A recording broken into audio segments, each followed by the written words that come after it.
నమస్తే సార్. నమస్తే. సార్, లండన్‌లో ఒక అబ్బాయికి 16 సంవత్సరాల జైలు శిక్ష పడింది అని చెప్పేసి తెలుస్తుంది. అంటే ఎందుకు? ఏ విషయంలో ఆయన అరెస్ట్ అయ్యారు? 16 సంవత్సరాలు పడేంత పనేం చేశారు? లండన్‌లో మన హైదరాబాద్ అబ్బాయి, ఆ అబ్బాయి పేరు శ్రీరామ్ అంబర్ల. అతనికి 16 సంవత్సరాల జైలు శిక్ష పడింది. దాంతోపాటు ఒక 12 నెలలు ఎక్స్ట్రా కూడా ఉంది. బట్ ఆ 12 నెలలు కూడా ఈ 16లో కలిసిపోతాయి అన్నమాట. సో ఓవరాల్గా 16 సంవత్సరాల జైలు శిక్షను లండన్లోని ఓల్డ్ బెయిలీ కోర్ట్ ఇచ్చింది. సో అతను ఏమి చేశాడు అన్నప్పుడు, అతను హైదరాబాద్లో ఉన్నప్పుడే ఒక కేరళ అమ్మాయి హైదరాబాద్లో అతను పరిచయం అయింది. ఆ తర్వాత వాళ్ళిద్దరు పెళ్లి చేసుకున్నారు. ఇద్దరు కలిసి లండన్కి వెళ్ళారు. అక్కడ 2019లో ఇద్దరు విడాకులు తీసుకున్నారు. గొడవలు వచ్చాయి, విడిపోదాం అనుకున్నారు. 2019లో విడిపోయారు. విడిపోయిన తర్వాత ఆ అమ్మాయి ఏం చేసిందంటే, ఇండియా రాకుండా అక్కడే ఈస్ట్ లండన్లో ఒక రెస్టారెంట్లో పనికి కుదిరింది. హైదరాబాదీ రెస్టారెంట్ అది. అందులో పనిచేయడం మొదలుపెట్టింది. ఇతను కూడా హైదరాబాదీ కాబట్టి రెగ్యులర్గా ఆ రెస్టారెంట్కి పోవడం, మళ్ళీ వీళ్ళిద్దరూ ఎదురుపడడం అవన్నీ ఉంటే ఈ అబ్బాయి సహించేవాడు కాదు ఆ అమ్మాయి ఉనికిని. అమ్మాయి హ్యాపీగా పనిచేస్తూ అందరితో నవ్వుతూ మాట్లాడుతుంటే ఇతనికి విపరీతంగా రగిలిపోయేవాడు. అలాగే అప్పుడప్పుడు బెదిరించడం, ఆ అమ్మాయిని కుదిరితే పక్కకి తీసుకెళ్ళి కొట్టడం, మాట్లాడాలని చెప్పి ఇవన్నీ కూడా చేస్తూ ఉండేవాడు. అలాంటి కాంటెక్స్లో 2022లోనే ఈ హైదరాబాద్ రెస్టారెంట్లోనే ఒకరోజు రాత్రి ఆ అమ్మాయిని అందరూ చూస్తుండగానే కత్తి తీసుకెళ్ళి ఆ అమ్మాయిని 9 పోట్లు పొడిచాడు. ఈ లోపల అక్కడ ఉన్న వాళ్ళందరూ పట్టుకొని ఆపగలిగారు. ఆ అమ్మాయిని తీసుకెళ్లారు. ఆ అమ్మాయి దాదాపు 1 మంత్ క్రిటికల్ కేర్లో ఉండింది. 6 సర్జరీలు అమ్మాయికి చేయాల్సి వచ్చింది. ఎట్టకేలా ఇంకా అమ్మాయి బతికింది. సో అయితే ఇది సీసీటీవీలో రికార్డ్ అయింది, ఇతను పొడిచేదేమంతా కూడా. దాంతో ఇతను మీద కేసు పెట్టి తీసుకెళ్లారు. జడ్జి కూడా ఇవన్నీ పరిశీలించి ఇతను ప్రత్యక్ష సాక్షులు ఉన్నారు, సీసీటీవీలో విజువల్స్ ఉన్నాయి కాబట్టి సో ఇది అటెంప్ట్ టు మర్డర్ కింద నమోదు చేశారు. ప్లస్ కత్తి పెట్టుకోవడం కూడా అది సపరేట్ నేరం అనమాట. దానికి 12 ఏళ్ళు వేసారు. కత్తి పెట్టుకున్న దానికి హత్యా ప్రయత్నానికి 16 సంవత్సరాల జైలు శిక్ష వేశారు. అయితే ఈ అబ్బాయి కోర్టులో రిక్వెస్ట్ చేశాడు, నన్ను ఇండియా పంపించేయండి, అక్కడ మరణశిక్ష వేసినా కూడా పర్వాలేదు, నేను ఇక్కడ లండన్ జైళ్ళల్లో ఉండదలుచుకోలేదని అబ్బాయి చెప్పాడు. అంటే ఇండియన్ జైల్స్లో అయితే ఎవరినో ఒకరిని పట్టుకొని కొంత మేనేజ్ చేసుకోవచ్చు అనేది అబ్బాయికి ఉన్నట్టుంది. కానీ లండన్ కోర్టు ఒప్పుకోలేదు. అతనికైతే జైలు శిక్ష వేసింది. ఆ జడ్జి ఫిలిప్ కడ్జి కూడా ఒక వ్యాఖ్యానం చేశాడు శిక్ష వేసే ముందు. ఇతను హైలీ జలస్తో రగిలిపోతున్నాడు, అసూయతో రగిలిపోతున్నాడని, అట్లాగే కంట్రోల్ ఫ్రీక్ అని కూడా కామెంట్ చేశారు జడ్జిమెంట్లో. అంటే ఇతరులను కంట్రోల్ చేయాలనుకుంటాడు అని. అయితే మామూలుగా నేను చాలాసార్లు చెప్పాను, అమెరికా కానీ ఇంగ్లాండ్ కానీ ఇలాంటి దేశాల్లో ఇట్లాంటి నేరాలు జరిగినప్పుడు సైకాలజిస్టులు ప్రొఫైలింగ్ చేస్తారన్నమాట, క్రిమినల్స్ యొక్క ప్రొఫైలింగ్. ఇక్కడ కూడా ఫోరెన్సిక్ సైకాలజిస్టులు ఇతని ప్రొఫైల్ తయారు చేశారు. సైకాలజికల్గా ఇతను ఎట్లా ఉన్నారు, ఇతనితో ఇంటర్వ్యూలో అవన్నీ చేసి అనేక సెషన్స్ తర్వాత ఇతను ఒక ప్రొఫైల్ తయారు చేశారు. ఈ ప్రొఫైల్ వెరీ ఇంపార్టెంట్ యాక్చువల్గా. మన దేశంలో కూడా ఇంకా అది స్టార్ట్ కాలేదు, కానీ కొత్త చట్టాలు వచ్చిన తర్వాత స్టార్ట్ అయ్యే అవకాశం ఉంది. సో అదేంటంటే ఇతనికి బీపీడీ అనే ఒక జబ్బు ఉంది అనేది వాళ్ళు తేల్చారు. బీపీడీ అంటే బార్డర్ లైన్ పర్సనాలిటీ డిజార్డర్. ఈ బార్డర్ లైన్ పర్సనాలిటీ డిజార్డర్ లక్షణాలు ఏమంటే ఎక్స్ట్రీమ్ మూడ్ స్వింగ్స్ ఉంటాయి. అంటే కొంతకాలం విపరీతంగా హ్యాపీగా ఉంటావు, మళ్ళీ విపరీతంగా డౌన్ అయిపోతావు.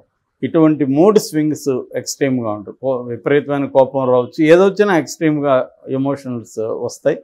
తర్వాత అన్స్టేబుల్ రిలేషన్షిప్స్ ఉంటాయి ఇలాంటి వాళ్ళకి. ఎవరితో కూడా పనిచేసే చోట కానీ పర్సనల్గా కానీ స్టేబుల్ రిలేషన్షిప్స్ ఉండవు అన్నమాట. వీళ్ళు బ్యాలెన్స్డ్గా ఉండరు. వాళ్ళతో కూడా ఎక్స్ట్రీమ్ ప్రేమ చూపిస్తారు, ఎక్స్ట్రీమ్ కోపం చూపించవచ్చు, హేట్రేట్ చూపించవచ్చు.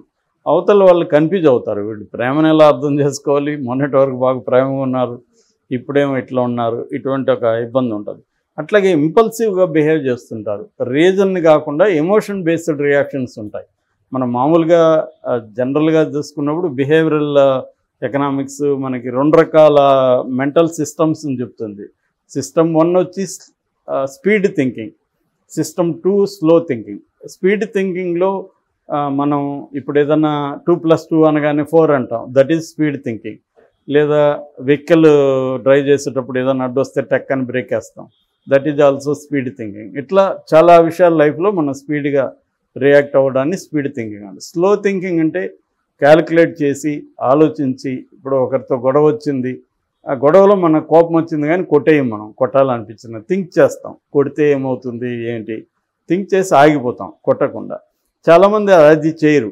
ముఖ్యంగా ఈ బీపీడీ పర్సనాలిటీ డిజార్డర్ ఉన్నవాళ్ళు వీళ్ళు ఏం చేస్తారంటే థింక్ చేయకుండా గొడవ వస్తే కొట్టేయాలనిపిస్తే కొట్టేస్తారు, ఏం చేయాలనిపిస్తే అది చేసేస్తారు అన్నమాట. So that is the impulsive thinking అంటారు దాన్ని. ఈ ఇంపల్సివ్ బిహేవియర్ అనేది వెరీ ప్రాబ్లమేటిక్ వాళ్ళకి ఇతరులకు కూడా. ఎందుకంటే వీళ్ళు ఎలా బిహేవ్ చేస్తారో, ఎప్పుడు ఎందుకు కోపం వస్తుందో మనకు తెలియదు కదా ఎదుటోళ్ళకి, దానివల్ల ప్రాబ్లమ్స్ ఉంటాయి. రెండోది వీళ్ళకి సెల్ఫ్ డిస్ట్రక్టివ్ నేచర్ ఉంటుంది, ఎదుటోళ్ళని హర్ట్ చేసే నేచర్ కూడా ఉంటుంది.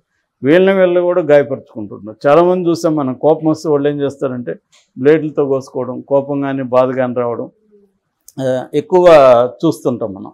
సో వాళ్ళు సెల్ఫ్ డిస్ట్రక్టివ్గా ఉంటారనమాట. వాళ్ళని వాళ్ళు గాయపరచుకోవడంలో వాళ్ళకి ఒక సాటిస్ఫాక్షన్ కలుగుతుంది. అయితే ఇలాంటి బీపీడీ అంటే బోర్డర్ లైన్ పర్సనాలిటీ డిజార్డర్ ఎందుకు వస్తుంది అన్నప్పుడు ఒక కారణం అనేది చెప్పలేము. జెనెటికల్గా వచ్చే అవకాశం ఉంది. అంటే మన తండ్రికో తల్లికో లేకపోతే మేనమామకో ఇలాంటివి ఉన్నప్పుడు వాళ్ళ లక్షణాలు మనకు వచ్చే అవకాశం ఉంది. గ్యారంటీ వస్తాయని కాదు, వచ్చే అవకాశం ఉంది. మామూలుగా జీన్ లాటరీ కాన్సెప్ట్ అంటారు. జీన్ లాటరీ అంటే ఫాదర్ జీన్స్ మదర్ జీన్స్ నాకు వస్తాయి, బట్ నా గేమ్ వేరే. అంటే ఇప్పుడు ఫర్ ఎగ్జాంపుల్ పేకాడతో పోలుస్తారు సైంటిస్టులు. వాళ్ళ కార్డులు వచ్చి వాళ్ళ జీన్స్ వచ్చి పేక కార్డులు, కానీ గేమ్ నాది అవుతుంది, వాళ్ళ గేమ్ కాదు. కాబట్టి లాటరీ అనమాట. వాళ్ళ గేమే ఆడచ్చు నేను, లేదా వేరే గేమ్ కూడా ఆడచ్చు. కాబట్టి గ్యారంటీకి వస్తుందని కాదు, కానీ అదొక కారణం. రెండవది వచ్చి న్యూరాలజికల్ డిజార్డర్స్. మన బ్రెయిన్లో న్యూరాన్స్ ఉంటాయి. ఈ న్యూరాలజికల్గా అవేమో డిస్టర్బ్ అయినప్పుడు కూడా ఇటువంటి బోర్డర్ లైన్ పర్సనాలిటీ డిజార్డర్ వచ్చే అవకాశం ఉంది. అట్లాగే ఎన్విరాన్మెంటల్గా మనకి చిన్నప్పుడు బుల్లింగ్ జరగడం, చైల్డ్లో అబ్యూజింగ్ జరగడం, స్కూళ్ళల్లో కొంతమంది మనల్ని వేధించడం చిన్నప్పుడు, ఇలాంటివి ఎన్విరాన్మెంటల్గా మనకి సరిగ్గా లేకపోతే కూడా ఇది వచ్చే అవకాశం ఉంది. అట్లాగే విక్టిమైజేషన్ అంటే చిన్నప్పుడు ఏమన్నా అబ్యూజ్కి గురవ్వడం, లేకపోతే మనల్ని దారుణంగా అవమానాలు చేయడం ఎవరైనా, ఇటువంటివి ఉన్నప్పుడు కూడా వాళ్ళు ఈ డెవలప్ అవుతారు. అయితే దీనికి ట్రీట్మెంట్ అయితే 2 రకాల ట్రీట్మెంట్లు ఉన్నాయి. ఒకటి జనరల్గా సైకోథెరపీ అంటారు, రెండవది డీబీటీ అంటారు, అంటే డైలెక్టికల్ బిహేవియరల్ థెరపీ. ఈ డైలెక్టికల్ బిహేవియరల్ థెరపీ అనేది ప్రధానంగా ఈ మెంటల్ డిజార్డర్కే వాడతారు. మిగతా వాటికి కూడా వాడినా కూడా ఎక్కువగా డైలెక్టికల్ బిహేవియరల్ థెరపీ దీనికి వాడతారు. దీంట్లో ఏంటంటే ఇది ఒక కాంప్రహెన్సివ్ సిబిటి అంటారు. అంటే కాగ్నేటివ్ బిహేవియరల్ థెరపీలోనే ఇదొక కాంప్రహెన్సివ్గా ఉంటుంది అన్నమాట. ప్రధానంగా దీంట్లో 2 రకాలు ఉంటుంది. ఒకటి ప్రాబ్లమ్ సాల్వింగ్ ఓరియంటేషన్, వాళ్ళ సమస్యల్ని సాల్వ్ చేసే విధంగా ఒక ఇది ఉంటుంది. రెండవది యాక్సెప్టెన్స్ బేస్డ్, అంటే ఉన్నదాన్ని ముందు ఆమోదించడం. మనకి ఇష్యూస్ ఉన్నాయి అని ముందు ఒప్పుకోవాలి మనం. లేవని డెనియల్ మోడ్ అంటారు. అంటే నాకేమి లేదు, కోపం లేదు, నాకు హేట్రెడ్ లేదు, జలసీ లేదు అని చెప్తుంటారు, కానీ అవన్నీ ఉంటాయి వాళ్ళకి. ముందు గుర్తించడం, యాక్సెప్ట్ చేయడం. సో అప్పుడు మనకి ఉన్నాయని ఒప్పుకున్నప్పుడు వాటి నుంచి మనం ఎలా బయటపడాలనే దానికి వీళ్ళు ఈ థెరపీలో హెల్ప్ చేస్తారనమాట. సో ఇది మైండ్ఫుల్నెస్ని క్రియేట్ చేస్తుంది. మైండ్ఫుల్నెస్ అంటే ప్రజెంట్లో ఉండడం. ఎక్కువగా పాస్ట్ థింకింగ్ వల్ల కూడా మనలో ఎమోషన్స్ పెరుగుతుంటాయి. సో అవి కాకుండా ప్రజెంట్లో ఉండడం, లివింగ్ ద మూమెంట్ అంటాం కదా. సో ఆ క్షణంలో జీవించడం అనే ఒక మైండ్ఫుల్నెస్. దానివల్ల ఏమవుతుందంటే ప్రజెంట్ చేసే పనుల మీద కూడా ఫోకస్ పెరుగుతుంది. అట్లాగే డిస్ట్రెస్ టాలరెన్స్ అంటారు. అంటే మనకి కొన్నిసార్లు ఏంటంటే చిన్న వ్యతిరేకతను కూడా తట్టుకోలేరు వీళ్ళు. ఎవరైనా వీళ్ళు చెప్పిన దాన్ని వ్యతిరేకించినా, అదేం కాదు అన్నా, లేకపోతే దాని మీద ఏమన్నా వీళ్ళు భిన్నాభిప్రాయం తెలిసి చెప్పినా కూడా వీళ్ళు తట్టుకోలేరు. అటువంటి తట్టుకునే విధంగా వీళ్ళు ఈ థెరపీలో తయారు చేస్తారు.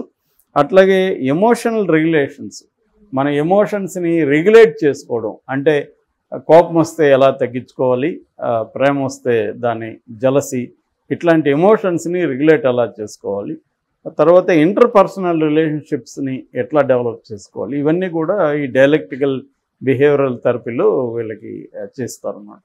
అందుకని వాళ్ళు ప్రొఫైలింగ్ చేస్తారన్నమాట. సో ఈ అబ్బాయికి సైకలాజికల్గా కూడా రేపు అక్కడ హెల్ప్ దొరికే అవకాశం ఉంది. ఎందుకంటే 16 ఏళ్ళ తర్వాత అతను బయట వచ్చినా అతను ఒక బెటర్ హ్యూమన్ బీయింగ్ అలా తీసుకురావాలనేది కూడా వాళ్ళకి ఉంటుందన్నమాట.